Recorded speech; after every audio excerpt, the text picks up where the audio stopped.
understand the various forms of technology-facilitated GBV mentioned in our discussions. Do we grow the forms? Do we break them down? How do we make everyone understand? These might look like rhetorical questions, but these are not. These are calls to action for all of us in the room. I therefore look forward to the insights that will emerge from today's discussion and the actionable steps we can take together to combat online gender-based violence. I must state that let us remember that the effects of online violence are not confined to the virtual world. They have profound implications in the physical world as well. It is our collective responsibility to ensure that the digital space becomes a place of safety, not fear for all. Thank you for listening to me, and I wish us a productive and impactful symposium. Thank you so much. A bigger round of applause. I love it when young women are not just placeholders, you know? So thank you so much, Joyce Chirunga there, for a fantastic delivery. And I'll even go ahead and say for a pace that has set us for this morning. So thank you so much. When you were speaking, I was actually remembering that a lot of countries are still confused on how to actually, go about cyber violence or gender-based violence that is online, because they're still enacting laws, because, technology is constantly changing. It's constantly moving. Even as we're here, somebody is changing some form of the technology. And how do you even create laws and have conversations and policies around things that are changing? And when you come to laws, because of course I'm in a room full of lawyers, because the law also has to, be just and fair. Where's the fairness when somebody can, hide behind something? How do you first of all get behind the barrier of what they're hiding against? It's a lot to really uncover.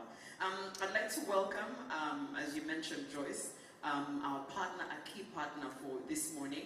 I know that Sonke Gender Justice believes that men, women, and youth can actually work together to resist patriarchy and advocate for gender justice and in turn achieve gender transformation.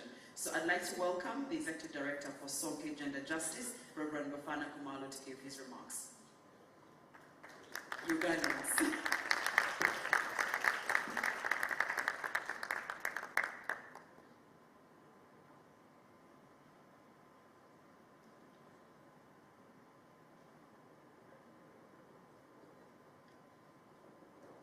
Thank you, Program Director, Permanent Secretary, Madam Ambassador, all dignitaries in the House, ladies and gentlemen, I greet you all protocol observed.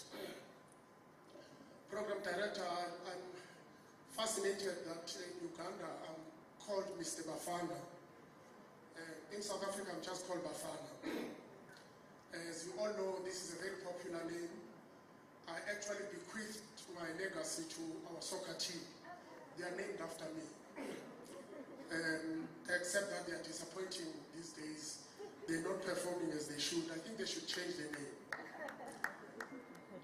Thank you very much for welcoming us into this important space, this important symposium, tackling very important matters.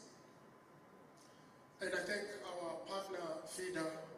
Sonke does not see itself as a funder, but rather as a partner, because our role is to facilitate programs that make change in the lives of our people in the region.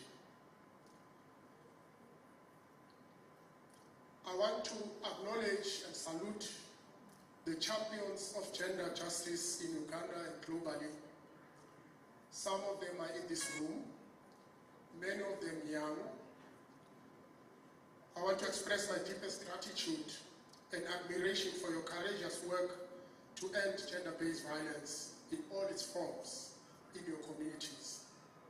Your dedication, passion, and resilience in transforming lives of many who are vulnerable in the margins of our society are creating a rippling effect of the important change that we need to see in our communities. And so I think it is important that we should thank you, because this is a thankless job, but a job that is important and necessary. Thank you for your tireless efforts to create a more just and equitable world. Your work is critical, it is crucial, and your dedication is just inspiring. The Generation G program is targeting young people of ages of between 15 and 32. You are not just the future leaders, but you are the leaders of today and tomorrow. You are the change makers. Your work is breaking cycles of violence through empowering survivors and challenging harmful norms that we see pervading our society. You are redefining what's possible and inspiring others to join the movement at a time when gender-based violence and discrimination, particularly against women and girls, and inequality persists in many forms of our society. Your voices, your action, your leadership really serve as a beacon of hope that there's a future for our continent. As change makers and trailblazers, I just want to assure you of our support in your efforts as we all put shoulder to the wheel to make sure that we harvest the dividend, the youth dividend, which our region is endowed with. As the previous speaker indicated, the fact that Uganda is a youthful country, I think, is a huge asset. The bigger challenge is, are we investing enough in our young people to ensure that we derive the benefits that our country can get? Young people are creative, young people are innovative, young people have got energy, young people have got new ideas which our continent needs. And so this work is critical. You are the building bridges that foster inclusivity and amplifying particularly voices of those that are in the margins of our society. I want to suggest that we also need to invoke an important edifice of African cosmology. I'm a student of culture myself. In Africa, we believe in Ubuntu. And that word does not need translation in Africa. But one thing we forget about that word, that is in its etymology, Ubuntu does not define gender. Ubuntu defines a human being. I am because you are. And therefore there's that symbiosis that ties us together, that we need to always look out for the best of us at all times. We also say in Africa, it takes a village to raise a child. And what we see happening in many of our communities now is quite shocking, when sometimes it's the village that is destroying the child. When we look at issues of violence that happens in our homes, sometimes by uncles. In South Africa, uncles are called Omalume. And the word Maluma is also has something to do with IT. And what we are seeing is Malumes who are supposed to be the nurturers, who are really supporting and protecting their offsprings, are the ones who are actually biting their offsprings at home. It is for this reason that this program, Generation G, is also focusing on how we can bring men and young boys to this space. Because women don't abuse themselves. Essentially, it is us men who abuse women and girls. So it is important that in our efforts, we also gender a new approach and understanding of what it means to be a man. If we bring up good boys who have good values, we will have good men in our society. So I want to congratulate you colleagues from FIDA and partners in hosting this important symposium to look at what I would call a mutation of another pandemic of gender-based violence. I'm suggesting it's a mutation because gender-based violence is not new. It's in our society, it's endemic, it's only moving to other spaces but the effect is the same.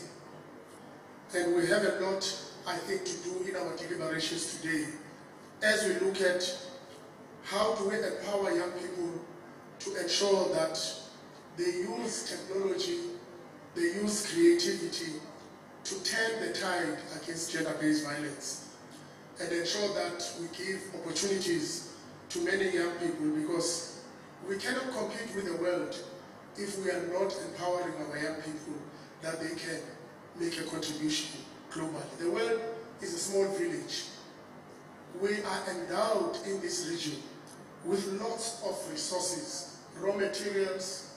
If only we can invest in our young people so that we ensure that we build our own technologies and turn our economic prospects around, then we will be in a position to compete with the global world. So I want to congratulate you and wish you well and suggest let's have an open conversation. Because I'm sure as young people, many of you, some of us are born before technology. Some of these things we are struggling to. You know, when I buy a phone, my daughter is the first one who tells me how to operate it. She even shows me things that I did not know that the phone can do. Because for me, the phone is just a phone. But for her, she knows that it's a powerful tool that can be used for research and other things. How do we then leverage on this exciting inquiry mind of young people to ensure that we contribute to turning the tide against gender-based violence? Another world is possible. A world where women do not have to look over their shoulder as they walk. A world where women should not be afraid to open the social media platforms because a former boyfriend may have put unsavory material on them. A world where young women can walk with pride and be allowed to exemplify their talents and contribute to the development of our continent. That world is possible. It requires you and me to put shoulder to the wheel and work together. And SOCA is committed to that. Through this program, we are seeing very exciting results already about the energy that young people are bringing to this conversation. So we would like to say, keep on. Thank you very much.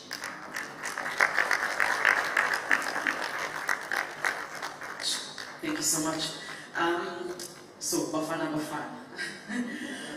Interesting. You know, I was actually tempted, but now that you've broken the ice, thank you for that. You've spoken about so many great things, and you're right, it's a thankless job, but the most important job. So kudos to everyone doing it. You said something about raising boys with good values, because then they become the men in society. That's a big task. I'm a mother of 3 boys, so you can imagine why I'm in this room. I need to know what we're doing wrong to then do it right. So you're absolutely spot on. There's somebody who actually believes in rights without discrimination, which is key. Rights are great, but rights are key without discrimination. And she's a big contributor and champion on the proposition of using economic development as a key factor for people to go from poverty to prosperity. Please welcome, to give her remarks, the Ambassador of Sweden to Uganda, Her Excellency Maria Hankson.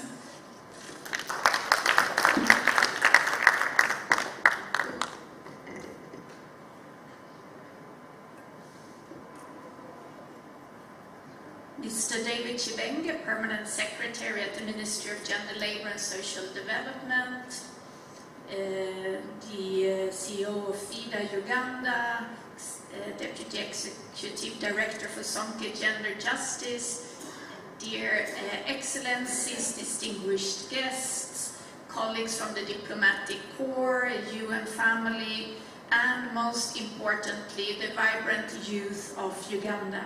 It's a great honor for me to stand here at FIDA Uganda's first ever National Youth Symposium, an event that embodies the spirit of empowerment, dialogue, and progress. The Swedish Embassy here in Uganda is deeply committed to fostering strong international relationships that champion the rights and aspirations of all individuals, but particularly women and girls. I want to take this opportunity to extend my heartfelt appreciation to FIDA Uganda for not only organizing this event, but also for being such a vital partner to Sweden in promoting women's rights and gender equality in Uganda. I'm also very happy to see Sonke here from South Africa, another very long time and strong partner of Sweden in this endeavor. We know that new information and communication technologies can help women to overcome barriers such as illiteracy, poverty, time scarcity, mobility issues, and cultural taboos faced by girls and young women. Equipping them with digital skills opens up opportunities for greater agency and choice. Websites and mobile applications on health and legal rights, for example, can help girls and women make informed decisions to safeguard and care for themselves and their families. Online social networks and digital communication allows girls and women to disseminate information, share knowledge beyond their immediate community.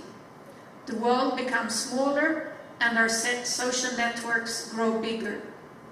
Digital skills are no longer optional, but rather essential life skills required for full participation in society.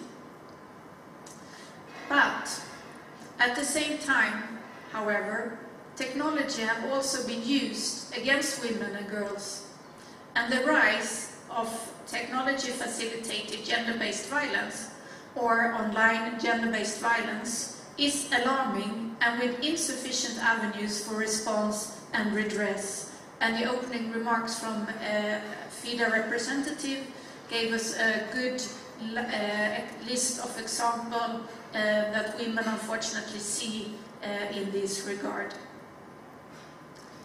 With the election year around the corner, Uganda is likely to witness online gender-based violence against women vying for public office. Online GBV is a threat that undermines the dignity, safety and agency of women and girls worldwide. It's also an attack on democracy when used to discredit, intimidate and silence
violence, because we do see sexist comments, more aggressive gender-based violence, and unfortunately also to very young girls feeling, and I think the awareness issue here is really central, because somehow the perpetrators are very successful in shaming the victims, and this is something, unless we can change that, I think it's very difficult to achieve our goals in this regard. So I think the community engagement, solidarity, to always stand on the victim's side, and to make sure that this can never be the fault of the person that is subject of blind gender-based violence.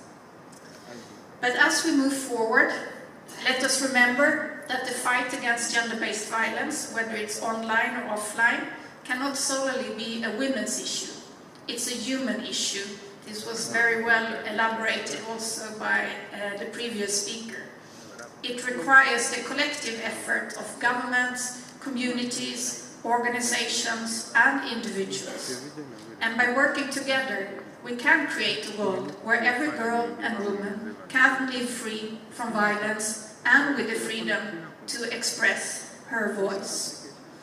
And looking out on this room and being part of this first youth symposium, I have to say that even if sometimes you can be scared with the development and what you see online, looking out and also hearing the strength and the visions and the activity from the youth. You are the leaders, you are the change makers, and you are also what gives us hope in this. So I am very happy to see so many of you here, that you are addressing this topic, and I hope that today will bring even more awareness, but also, of course, new solutions on how to take this forward. So I thank you for your attention, your dedication to this vital cause. Let us together continue to empower, educate, elevate the voices of women and girls to ensure a brighter, safer future for all of us. Thank you. Thank you, Your Excellency. Thank you for those remarks as we continue this morning. I'd like for us now give our attention to listen to our guest of honor for this morning, who is the Permanent Secretary in the Ministry of Gender, Labour and Social Development. I'll see him from the corner of my eye, and he was taking notes, which means we're yet to listen to some great remarks. Please welcome Mr. Agwe Demystifying.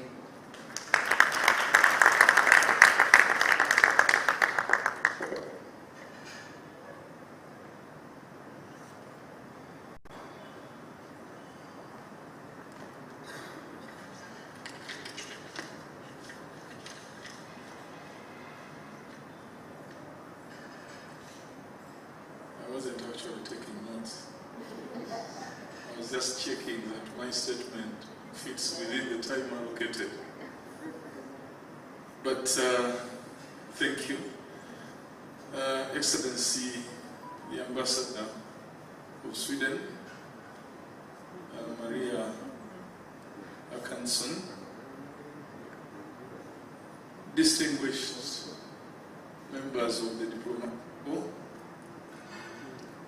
the Chief Executive of FIDA, excellent remarks from the ED Sonke. On the program I saw Reverend Bala. You said they introduced you. I saw Reverend Bafana. You said they introduced you as Mr. Bafana. So I hope it is Reverend. Bafana is fine.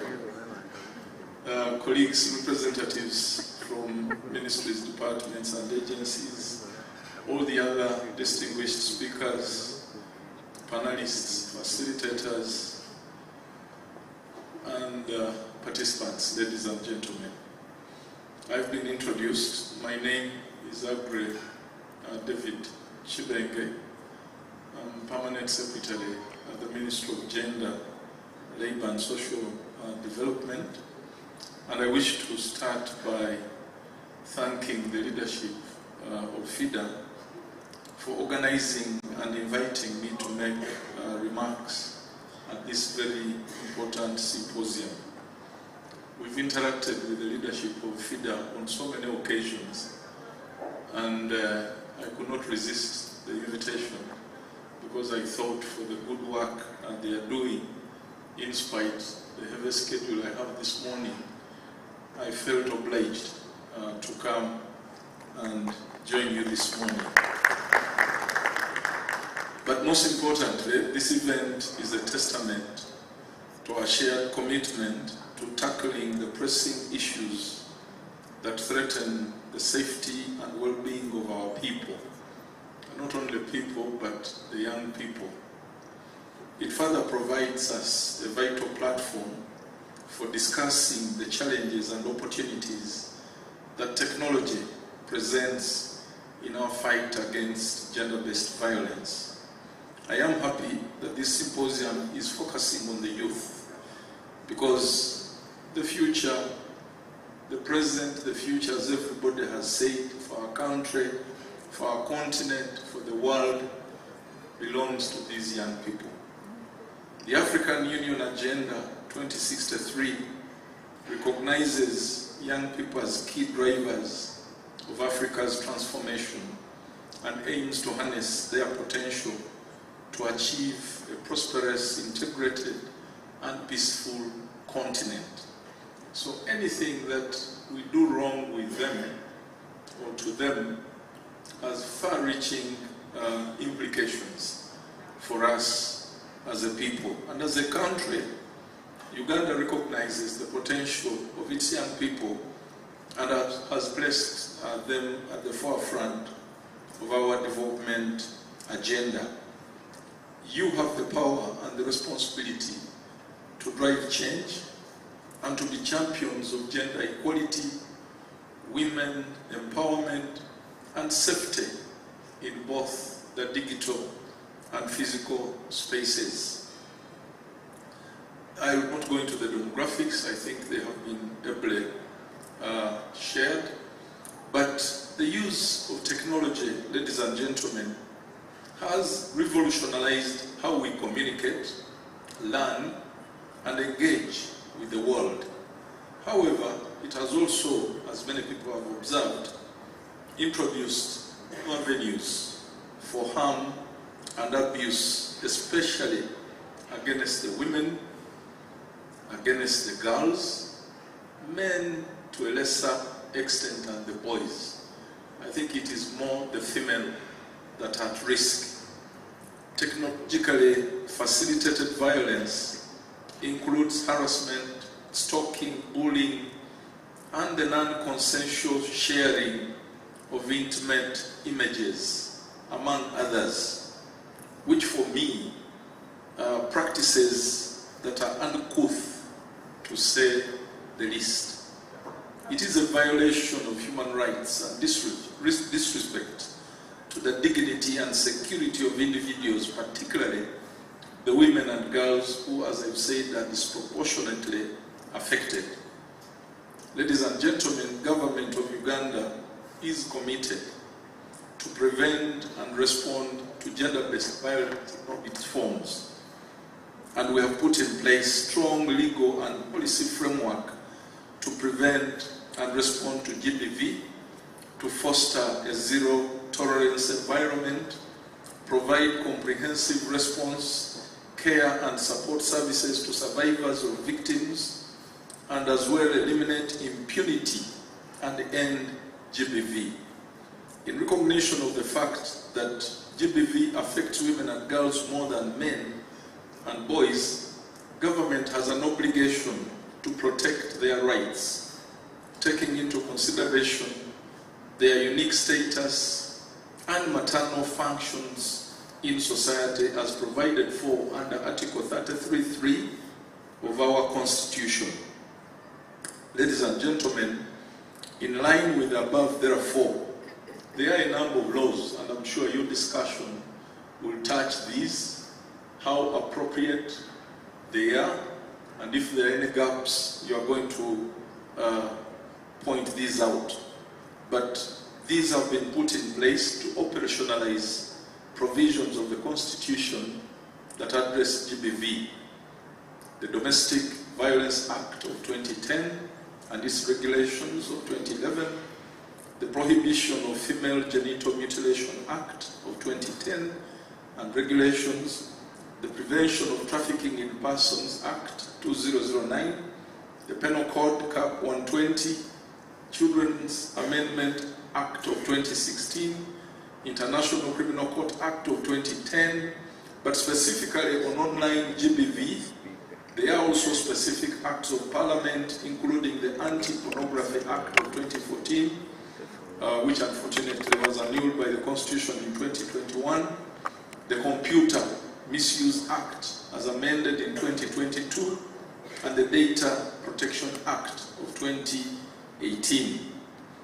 And in addition to this strong legal and policy framework, government through the Ministry of Gender, Labour and Social Development is undertaking a number of interventions to prevent and respond to GBV.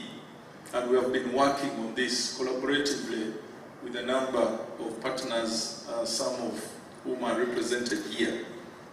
We have established strong GBV multi-sectoral coordination structures at different levels, including the high-level GBV policy dialogue, the National GBV reference group, the National GBV medical legal working group, the National GBV VSC Violence Against Children Subcommittee. These structures are in place to strengthen coordination efforts towards elimination of GBV, including online violence. And like Comrade Bafana said, we have worked on developing the National Male Involvement Strategy, which is aimed at promoting men and boys as allies in the elimination of all forms of GBV, schools and institutions, as well as the workplace.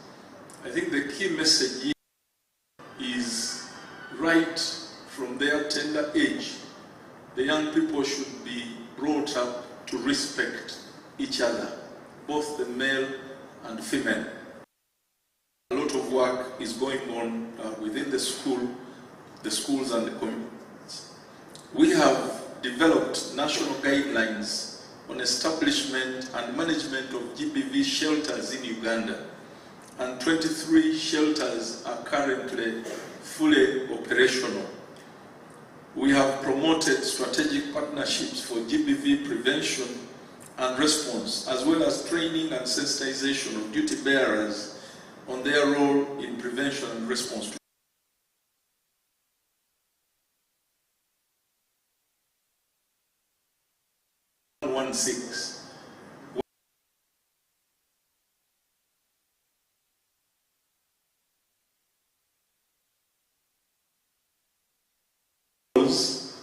Distress calls and reports of GBV. This is a toll-free service that operates 24 hours a day, 7 days of the week, where people can call in to seek information and report cases of GBV. You just call 112 and somebody will be there to attend to you and to take your complaint. We have developed the National Parenting Guidelines to create awareness among parents to fulfill their roles and ensure that every child enjoys positive parenting. We have developed a national GBV database which provides real-time data on GBV. Data is key for decision-making, programming, and policy development, as well as building capacity of key stakeholders.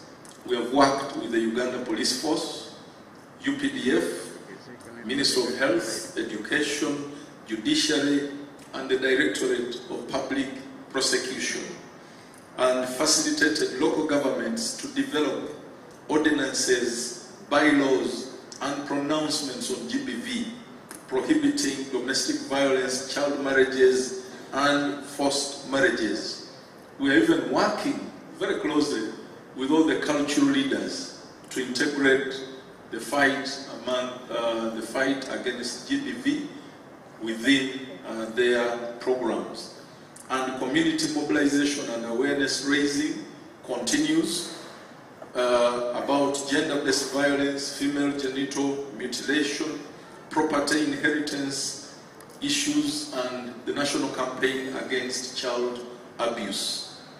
Ladies and gentlemen, in Uganda, the digital landscape is rapidly expanding, with more young people engaging online. While this connectivity is empowering, it also poses significant risks if it is not managed properly. It is crucial that we acknowledge and address these challenges to ensure that the digital world is a safe space for everyone. Ending online gender-based violence requires a multifaceted approach that involves various stakeholders, with government providing leadership, but working closely with civil society organizations, the technology companies themselves, and the individuals. I wish to implore all of us, especially our youth, to use the digital platforms to, among others, raise awareness about the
researches that we have done. So we have women in the media, women journalists, they are highly affected. Women in politics, they are highly affected.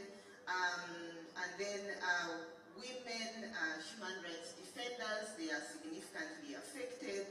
Feminists and women with intersecting identities, like women with disabilities, but also these other categories, they have other intersecting identities that make them, again, experience OGBV or TFGBV more than the others. For instance, in our research on women in politics, we found that older women experienced more online harassment compared to women who were younger in age and contesting for government offices during the time. So this reason, when we asked them, they say it was because most of them have been in the political sphere, but also they are more vocal on issues to do with women's rights and gender equality, which therefore attracted more abuse for them during that time. And then women journalists, so women in the media, it is because of the work they do. They are always in the face, of the public. So in some of our studies, they shared being attacked even when they are on radio, on TV, and something like that. So all those categories of women, they are differently affected by TFGBV. And then we also saw that young women aged 15 to 20 years are also a frequent target of online sexual violence, which reproduces forms of intimidation, harassment, and sexual abuse.